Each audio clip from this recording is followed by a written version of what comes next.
अभी तो शिवपाल यादव ने अपने भतीजे को जीत का आशीर्वाद ही दिया था कि बीजेपी की छाती पर सांप लौटने लग गया। सोचिए, जब जीत का शहरा शिवपाल यादव अपने भतीजे के सिर पर सजाएंगे तो क्या होगा? क्या होगा बीजेपी के बयानवीर नेताओं का? क्या करेगी योगी सरकार की ठोको नीति वाली सरकार? और क्या करेंगे बीजेपी के सर्वेसर्वा पीएम मोदी? क्या शिवपाल और अखिलेश के एक बार फिर से एक होने से बीजेपी को ये लगने लग गया है कि अब तो बीजेपी की डूबती नैया को कोई नहीं बचा सकता? क्या बीजेपी को ये समझ आ चुका है चाचा भतीजे की जोड़ी के सामने बीजेपी के तमाम योद्धा घुटने टेक देंगे? खैर, जिस तरह की बौखलाहट बीजेपी खेमे में दिख रही है उससे तो ऐसा ही लग रहा है। बीजेपी मुलायम परिवार के एक हो जाने से क्यों घबराई हुई है? क्यों अखिलेश की रैलियों में जुटी भीड़ को देखकर बीजेपी के होश फाख्ता हो गए हैं?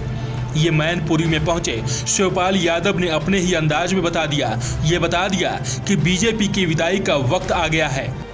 चाचा आज करैल आए हैं, 2022 के लिए क्या संदेश देना चाहेंगे आप?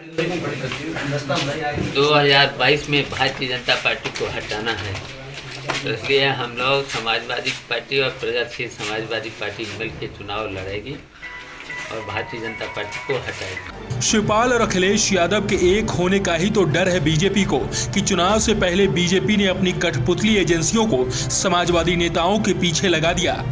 बीजेपी नेताओं ने सोचा इन एजेंसियों के इस्तेमाल से शायद कुछ काम बन जाए, लेकिन कहते हैं ना, होता वही है जो ऊपर वाले ने लिखा होता है। तभी तो शिवपाल यादव कह रहे हैं बीजेपी हताश हो गई है, निराश हो गई है, बीजेपी को कोई रास्ता नहीं सूझ रहा है।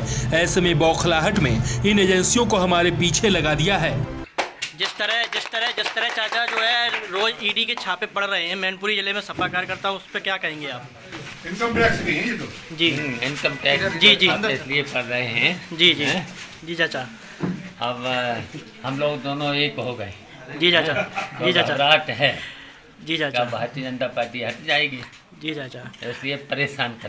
बहरहाल इसमें कोई दो राय नहीं कि सपा और प्रसपा के साथ आने से बीजेपी का समीकरण पूरी तरह से बिगड़ गया है और अखिलेश की ताकत पहले से ज्यादा दोगुनी हो गई है। ऊपर से जिस तरह की भीड़ अखिलेश की रैलियों और रथ यात्रा के दौरान उमड़ रही है, मानो जन सैलाब आ गया हो, मानो जनता ने ये अभी से ठान लिया है कि इस बार कुछ भी हो जाए, जुमलेबाजों की सरकार को सत्ता से बेदखल करके ही दम लेना है।